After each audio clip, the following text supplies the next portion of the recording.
अभी जिस तरह से जनरल आसिफ मुनीर और ट्रंप के बीच जो है लंच का चर्चा पूरा वर्ल्ड में है, आखिर कौन सी ऐसी रहस्य है, इसके ऊपर आज थोड़ा सा विश्लेषण करेंगे कि ट्रंप जैसे राष्ट्रपति, जो अमेरिका के राष्ट्रपति हैं, वो पाकिस्तान के प्रधानमंत्री को न बुला के वहाँ के सेना प्रमुख को बुलाना क्या संदेश देता है, क्या उसमें कुछ रहस्य है, इसके ऊपर आज हम चर्चा करेंगे। सबसे पहले राष्ट्रपति ट्रंप के जिस लंच का आज पूरी दुनिया चर्चा कर रही है, इसके ऊपर ना कुछ फोटो पब्लिकली आया, ना कुछ इसके बारे जानकारी हुआ कि अमेरिका बुलाया है, इसके ऊपर आज हम चर्चा करेंगे। राष्ट्रपति का बुलाना जनरल मुनीर को क्या संदेश देता है, क्या ईरान के साथ उसका जो दोस्ती है उसको तोड़ने की साजिश है, क्या अमेरिका पाकिस्तान के रास्ते ईरान पर हमला करने वाला है, क्या कुछ और होने वाला है, इसके बारे में भी आज हम चर्चा करेंगे। लेकिन हैरान करने वाली बात यह है कि अमेरिका के राष्ट्रपति जो सर्वोच्च है, उसको पाकिस्तान के जनरल मुनीर को बुलाना और उसके साथ जो है बंद कमरे में मीटिंग करना, यह क्या संदेश देता है? क्या पाकिस्तान की सत्ता में एक बार फिर भूचाल आने वाला है, या ईरान और पाकिस्तान के बीच जो दोस्ती है, क्या वो दोस्ती टकरार में बदल जाएगी? लेकिन जिस तरह से अभी ट्रंप कह रहे हैं कि उसका बुलाने का मकसद क्या है, ये कोई नहीं जानता है। जब भारत और पाकिस्तान के बीच वार हुआ था, तब जनरल मुनीर ने कहा था कि जिस तरह से एक ट्वीट ने युद्ध बंद हो गया, लगता है कि इस बार जो है शांति जो पुरस्कार है, नोबेल जो पुरस्कार है, ट्रंप को ही देना चाहिए। उसी को लेकर क्या ट्रंप बह गए हैं, और ट्रंप ऐसे शख्सियत हैं, यदि उसके साथ जो उसको बड़ाई करता है, उसका जो है मन बढ़ जाता है। उसके कारण क्या जनरल मुनीर को लंच के लिए बुलाया है, और ट्रंप का बहुत दिन से सपना है कि उससे कोई नोबेल पुरस्कार दें। नोबेल पुरस्कार की बात करें तो वहाँ के अमेरिका के करीब 4 जो है राष्ट्रपति को सबसे पहले जो है नोबेल पुरस्कार दिया जा चुका है, और ट्रंप ये बोल चुके हैं कि मैंने अपने देश के लिए बहुत कुछ किया है, और जो चारों जो राष्ट्रपति को दिया गया था उससे हम कहीं ज़्यादा काम करते हैं अमेरिका के लिए, तो मुझे भी देना चाहिए था। इसका मतलब सीधे तौर पर बात करें तो ट्रंप को जो है नोबेल पुरस्कार का बहुत ज़्यादा इच्छा है, क्या इसको नोबेल पुरस्कार मिलना चाहिए। और नोबेल पुरस्कार की बात करते हैं तो सबसे पहले जो है वहाँ के राष्ट्रपति को और किन किन लोगों को नोबेल पुरस्कार दिया गया था, उसके बारे में आज हम बात करेंगे। सबसे पहले 1906 ईस्वी में थियोडर रूजवेल्ट को सबसे पहले दिया गया था। उसके बाद दिया गया था वुडरो विल्सन को दिया गया था, 1913 ईस्वी में दिया था। उसके बाद तीसरा में दिया था जिमी कार्टर को दिया था। जिमी कार्टर को किस लिए दिया था, उसके बारे में आज थोड़ा सा विश्लेषण करेंगे। जिमी कार्टर को दिया गया था इजराइल और मिस्र के बीच जो है शांति समझौता को उन्होंने ही करवाया था। इसके कारण जो है जिमी कार्टर को शांति नोबेल पुरस्कार जो है दिया गया था। उसके बाद 2009 ईस्वी में आपका बराक ओबामा को दिया गया था नोबेल पुरस्कार। और ये ख्वाहिश जो है ट्रंप को भी है कि मुझे भी शांति जो है नोबेल पुरस्कार मिल जाए। इसके सहस्य क्या जनरल मुनीर को पाकिस्तान से करीब उतना दूर लंच पर और बंद कमरे में, जरा बताइए।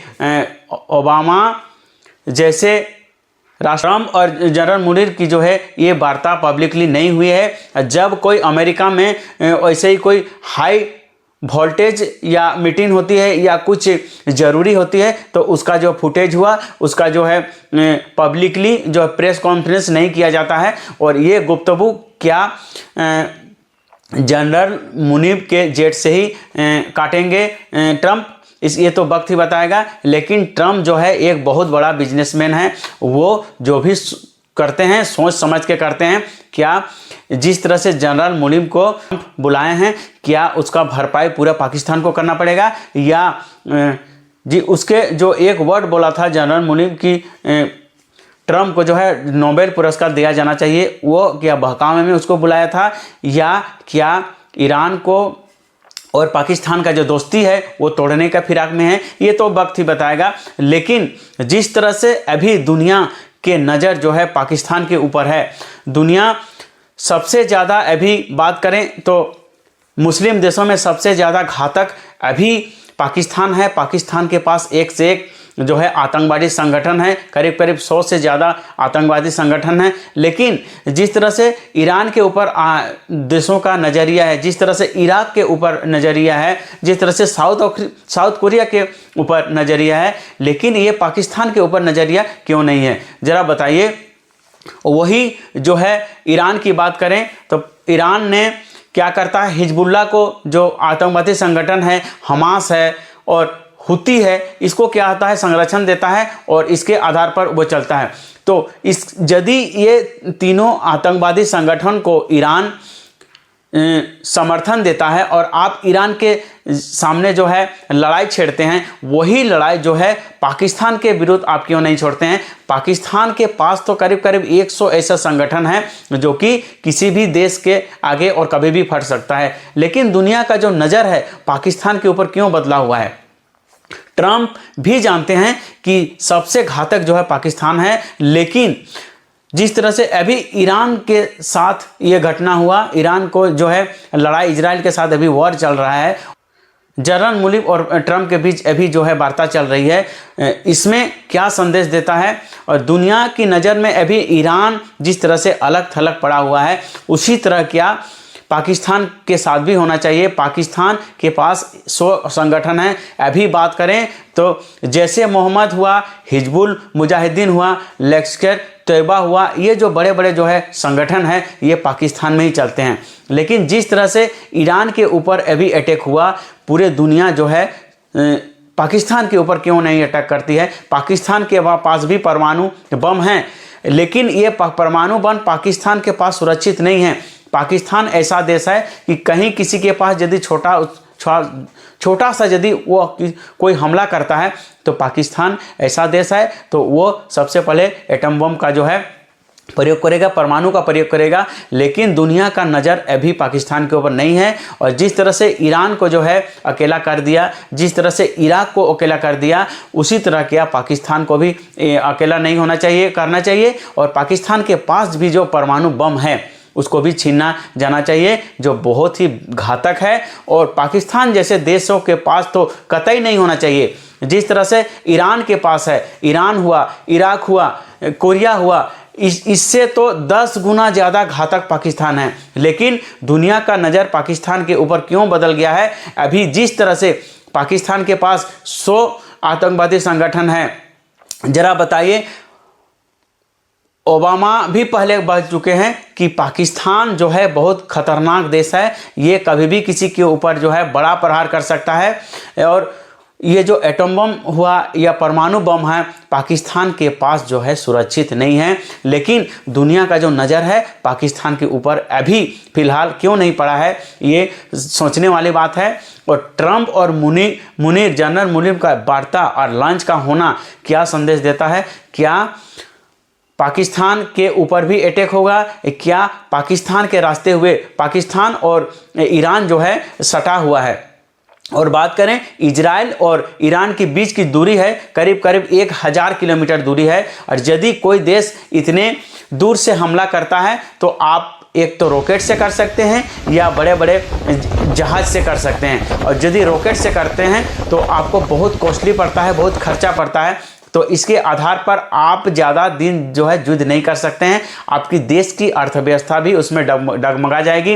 यदि आपके साथ यदि सटा हुआ रहता तो शायद आपका जो बजट है वो बजट जो है कम होता। लेकिन जिस तरह से अभी इजराइल और ईरान के बीच की दूरी है करीब करीब 1000 किलोमीटर है। और ज़रा सोचिए 1000 किलोमीटर के दूर से यदि आप किसी देश के ऊपर आप हमला करते हैं तो आपको एक तो मिसाइल का प्रयोग करना पड़ेगा, या तो एक रॉकेट का प्रयोग करना पड़ेगा, या जो है बड़े बड़े एयरक्राफ्ट है उसके ऊपर जो है आपको हमला करना पड़ेगा। तो ये जो कॉस्ट है बहुत ही कॉस्टली है। इससे उस देश की आर्थिक स्थिति क्या होती है, करीब करीब बिगड़ती जाती है। अभी जिस तरह से अभी इजराइल की बात करें, इजराइल जिस तरह से अभी युद्ध लड़ रहा है और जिस तरह से मिसाइल का प्रयोग कर रहा है, करीब करीब उसको 6,200 करोड़ रुपया एक दिन का खर्चा है। जरा सोचिए, आज युद्ध का जो है 8वां दिन है, इसे आप अनुमान लगाइए कि 6,200 करोड़ के आसपास एक दिन का खर्चा है इजराइल का। तो जरा बताइए, ये युद्ध यदि लंबा खींचता है तो उस देश की आर्थिक स्थिति क्या होती है और उस देश का जो है बजट जो है जीडीपी कितना गिर जाएगी। ये तो बात की बात करते हैं, लेकिन जिस तरह से अभी जनरल मुनीब और ट्रंप के बीच जो लंच से खबर आ रही है, क्या दोनों बंद कमरे में जो मीटिंग हुई है क्या संदेश देता है, कमेंट में आप जरूर बताइएगा। क्या दोनों के बीच जो है, जिस तरह से ट्रंप और मुनीब के बीच अभी वार्ता हो रही है, क्या जिस तरह से ईरान और इजराइल के अभी वॉर चल रहा है और जिस तरह से इराक और पाकिस्तान दोस्ती है, क्या उस दोस्ती को तोड़ने के लिए बुलाया है या पाकिस्तान के रास्ते ईरान सामने पड़ता है तो फीट नीचे बनाया गया है, उसको क्या तोड़ने में इजराइल असमर्थ है? क्या अमेरिका का ही सहारा ले रहा है और अमेरिका क्या उसके ऊपर बड़ा प्रहार करने वाला है? अमेरिका के पास जो सुपर बम है, क्या उसका प्रयोग से उस न्यूक्लियर प्लांट को जो है तबाह करने वाला है? ये तो वक्त ही बताएगा। लेकिन जिस तरह से अभी लंच के बाद हो रही है और पूरा वर्ल्ड में ये भी चर्चा का विषय बना हुआ है, एक बार फिर जिस तरह से ईरान संगठन चलाता है, हिजबुल्लाह, हमास, हुती को चलाता है, और उसी तरह पाकिस्तान, हिजबुल्लाह, जैसे मोहम्मद, सब जो आतंकवादी गठन चलाता है, इसे कहीं ईरान और इराक से कहीं ज़्यादा खतरनाक पाकिस्तान है। दुनिया का नज़र इस पर भी होना चाहिए। और जिस तरह से ईरान के ऊपर हमला हुआ और जिस तरह से कुछ दिन पहले इराक के ऊपर हमला हुआ था, आपको याद है, ओसामा बिन लादेन को जो है पाकिस्तान में छुपाया गया था और वही पाकिस्तान में से ही जो है अमेरिका ने उसको मार गिराया था। जरा बताइए, इतने खतरनाक देश और इतने बड़े बड़े जो है टेररिस्ट जो है पाकिस्तान छुपाता है, लेकिन दुनिया का नज़र अभी पाकिस्तान के ऊपर नज़रिया क्यों नहीं है? इसके ऊपर ज़रूर होना चाहिए। और जिस तरह से ईरान और इराक के ऊपर अटैक हुआ है, उसी तरह इसके ऊपर भी अटैक होना चाहिए। और इसके पास जो है मिसाइल का भरमार है और एटम बम का जो है भरमार है, जो पाकिस्तान के पास सुरक्षित नहीं है, वो वहाँ उसको छीनना चाहिए और उसके पास नहीं होना चाहिए। वो कभी भी किसी के ऊपर दुरुपयोग कर सकता है, आ जाएगी। और पाकिस्तान के पास एटम बम होना तो वाकई बहुत ही दुर्भाग्यपूर्ण है। दुनिया का नज़र पाकिस्तान के ऊपर ज़रूर पड़ना चाहिए। और जिस तरह से ईरान और पर अटैक हुआ और उसको परमाणु उसके ऊपर छीना जा रहा है, उसी तरह दुनिया जो है अटैक करके पाकिस्तान के पास भी जो परमाणु है उसको छीना जाना चाहिए। और पाकिस्तान के पास तो कतई जो है परमाणु बम नहीं होना चाहिए। तब तक कुमार शत्रुघ्न को इजाज़त दीजिए। नमस्कार, जय हिंद, वंदे मातरम।